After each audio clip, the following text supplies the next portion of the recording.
နေရောက်လာပြီလား ငါမဘယ်လိုလုပ်တည်ရလဲ နေချေတာကငါမှတ်မိနေတာဗောဟာ ဘာမဖြစ်နိုင်တာနင်ပြောငါမယုံ ငါမှန်လိုက်ပြောတာပါဒါနဲ့နင်းနေမယ်ဘယ်လိုခေါ်လဲ နင်ငါနာမည်သိရောဘာလို့မလို့လဲ ဘာဖြစ်လို့လဲဆိုတော့နင်းနဲ့ငါနဲ့တငယ်ချင်းမို့လို့ဗောဟာ တငယ်ချင်းအေးပါဟုတ်ပါပြီငါနာမည်အေးလာနွယ် ဩအေးလာနေလား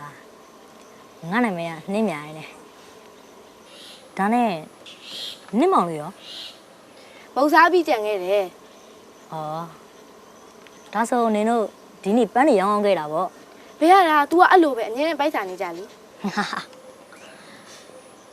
နင်းကောဥမင်30ဖေးလိုက်ဖို့မလားယင် မဟုတ်ပါဘူးငါကနင့်ကိုအခြားတစ်နေရာလိုက်ဖို့မလို့ ဩ